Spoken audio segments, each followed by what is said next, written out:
Est-ce que l'abstinence augmente le volume du sperme? Et si c'est vrai, au bout de combien de temps?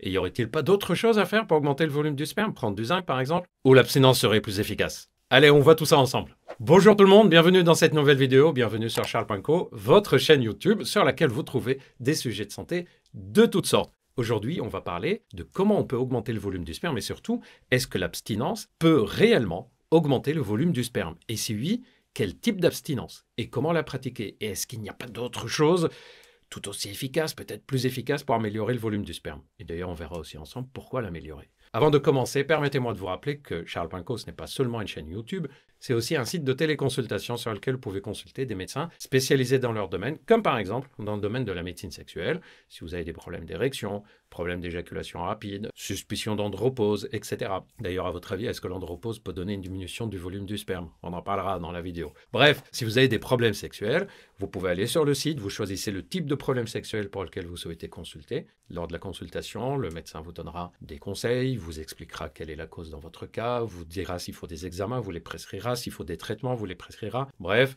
si vous me suivez depuis longtemps, vous connaissez ma phrase favorite. Quand on a des problèmes, et en particulier des problèmes sexuels, qu'on a essayé tout seul de s'en sortir et qu'on ne s'en sort pas, on ne reste pas encore des mois et des mois à se dépatouiller tout seul, on consulte. Ou on téléconsulte si c'est plus facile pour vous. Et Charles.co a été fait justement pour vous faciliter cette démarche. Revenons maintenant au sujet de la vidéo. Est-ce qu'on peut augmenter le volume du sperme grâce à l'abstinence? Voyons d'abord quel est le volume normal de l'éjaculation. Est-ce que vous le savez? Quand on éjacule, quelle quantité de sperme est évacuée de façon normale? C'est entre 1,5 et 5 millilitres. Ça fait une demi-cuillère à café. Ouais, c'est une toute petite quantité. Et on considère d'ailleurs qu'une quantité beaucoup plus faible que ça est anormale, et une quantité plus importante que ça est aussi anormale. Pourquoi? Parce que ça peut être le signe d'une infection et de sécrétions, par exemple, qui sont en train de se faire de façon inflammatoire. Donc, 1,5 à 5 millilitres. Alors pourquoi certaines personnes disent « mais non, je pense que c'est plus important que ça ». Probablement par manque de connaissances, déjà, et aussi parce qu'il y a les films porno. Et si le sujet vous intéresse de savoir mais comment ils font dans les films porno pour que l'éjaculation paraisse aussi importante que ça, vous pouvez aller voir les vidéos que je vous ai déjà faites sur les secrets, ce qu'on ne vous dit pas sur les films porno. Vous apprendrez d'ailleurs quelles sont les techniques pour donner une impression que le sperme est plus important qu'il ne l'est en réalité. Et puis il y a aussi les personnes qui pensent qu'il faut augmenter le volume du sperme parce que c'est ce qui va leur permettre d'avoir plus de fertilité, plus de capacité à avoir des enfants et aussi d'être plus performants sexuellement. À votre avis, est-ce qu'il y a un lien entre tout ça? Non, il n'y a pas de lien, c'est faux. On peut très bien avoir une très bonne performance sexuelle, le terme n'est pas joli, mais ça veut dire avoir des bonnes érections, avoir une libido, avoir une capacité à contrôler l'éjaculation, etc.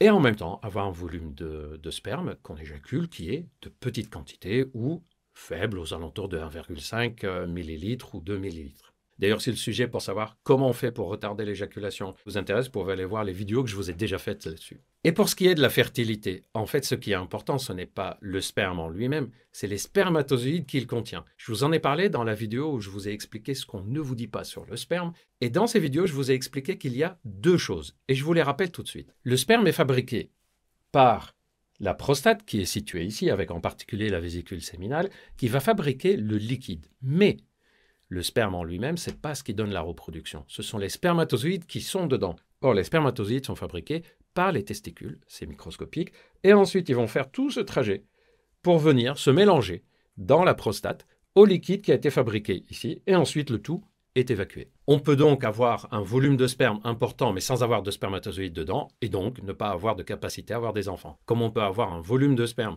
qui est plutôt faible, mais avoir une bonne quantité de spermatozoïdes dedans, et donc avoir des enfants sans problème. Et au fait, vous venez de voir où est fabriqué le sperme. Au niveau de la prostate, il y a aussi la vessie qui est pas loin, il y a les canaux urinaires qui sont là, et il y a une question qui est revenue souvent chez pas mal de patients, même entre garçons, c'est est-ce qu'on peut modifier le goût du sperme, ou est-ce que c'est dangereux d'avaler du sperme? Je vous ai déjà fait des vidéos là-dessus, n'hésitez pas à aller les voir. Voyons maintenant quelles sont les situations qui peuvent diminuer le volume du sperme.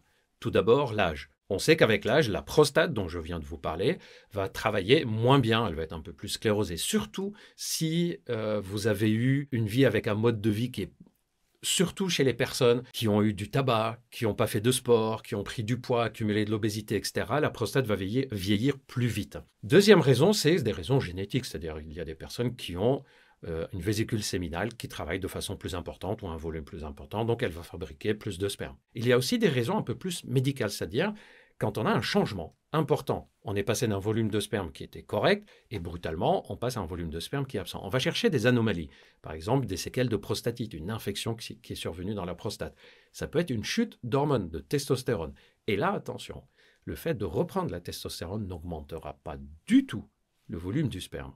Dites-moi si vous connaissiez ce que je vais vous dire là. Le fait de manquer de testostérone peut donner une diminution du volume de sperme.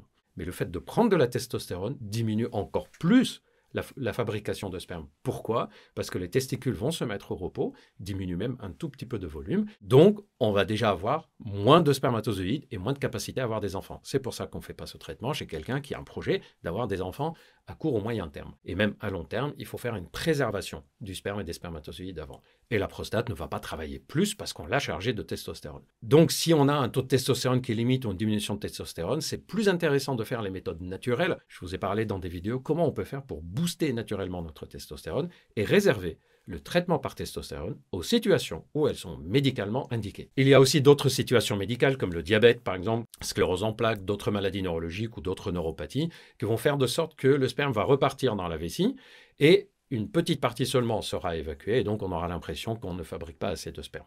Et on arrive donc à la fameuse question, est-ce que le fait d'espacer les rapports sexuels, d'avoir de l'abstinence, augmente le volume du sperme? Est-ce que c'est vrai? Il y a plusieurs choses qui augmentent le volume du sperme. Je vous en ai déjà parlé dans d'autres vidéos. Pour résumer, il y a l'hydratation, être bien hydraté, puisque le sperme contient beaucoup d'eau. Deuxièmement, arrêter le tabac, parce que le tabac va assécher la circulation sanguine dans cette zone-là, va diminuer la fabrication, va de toute façon abîmer tout le fonctionnement de cette zone, et donc même sur le plan des érections, de l'éjaculation, etc., sera néfaste. Donc le tabac, c'est quelque chose qu'on doit arrêter. Troisième conseil, on peut allonger la durée des préliminaires ou de l'excitation ou de la durée de l'acte sexuel avant d'arriver à l'éjaculation. Il y a des études qui ont montré que plus on a de l'excitation qui s'accumule, plus on va mobiliser des sécrétions de liquide qui vont s'installer. En fait, la vésicule séminale, la prostate vont préparer le liquide et le liquide va être mobilisé pour se préparer à l'éjaculation. Or, plus on a de l'excitation, plus il va être mobilisé et donc on peut augmenter légèrement le volume du sperme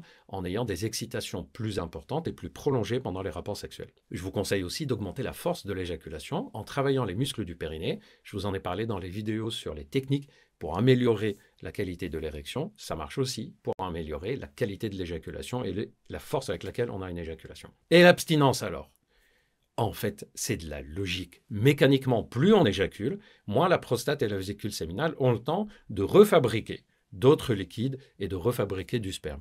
Et plus on espace, et plus elles ont le temps de refabriquer le sperme. Donc oui, l'abstinence sexuelle augmente le volume de l'éjaculation et le volume du sperme. Mais ce n'est pas indéfini, vous imaginez, sinon ça veut dire que si on est abstinent pendant 1 ou 2 mois, on va charger une quantité de sperme incroyable dans le corps. Or, c'est pas comme ça que ça se passe. En fait, il suffit de 2 jours déjà pour augmenter significativement le volume du sperme. 2 jours sans avoir éjaculé. Et au-delà de 5-6 jours sans avoir éjaculé, l'augmentation du volume de sperme ne se fera pas. C'est-à-dire que si vous avez eu des rapports sexuels ou des masturbations espacées d'une semaine ou de 1 mois, le volume du sperme sera à peu près le même. Pourquoi? Parce qu'on a un système d'auto-nettoyage, d'autodestruction qu'on a dans notre corps. Le sperme sera évacué pendant des érections pendant la nuit, par exemple, ou sera autodétruit localement pour une raison de fertilité. Vous imaginez si le sperme est stocké, et qu'on est abstinent pendant des semaines et des mois. Bon, au bout d'un moment, les cellules vont mourir, il ne sera pas de bonne qualité, et si on l'utilise pour avoir des enfants, en fait, il ne sera pas utile,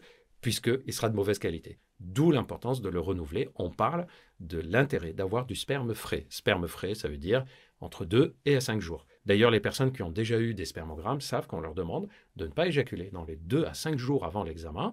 Pourquoi? Parce qu'en dessous de 2 jours, on ne pourra pas évaluer si le volume est petit parce qu'on a éjaculé récemment ou parce qu'il y a un problème. Et au-dessus des 5 jours, si on attend encore plus, en fait, les cellules vont commencer à mourir et on va avoir l'impression que l'examen n'est pas bon, alors que c'était juste parce qu'il est resté longtemps dans le corps. Donc, pour répondre clairement, c'est l'abstinence, oui, effectivement, augmente le volume du sperme, mais il n'y a pas besoin d'une abstinence pendant des semaines et des semaines.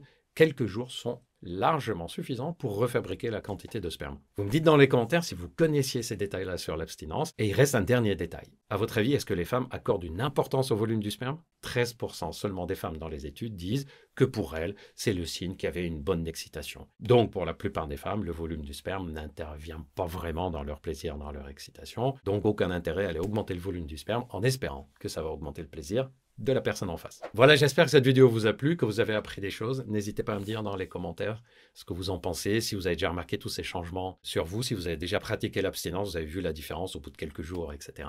Moi, je vais vous préparer plein d'autres vidéos sur plein d'autres sujets. En attendant, n'oubliez pas, vous vous abonnez, vous likez, vous partagez, vous faites vivre cette chaîne. C'est votre chaîne et moi, ça me fait plaisir de la faire vivre avec vous. Prenez bien soin de vous et à très vite.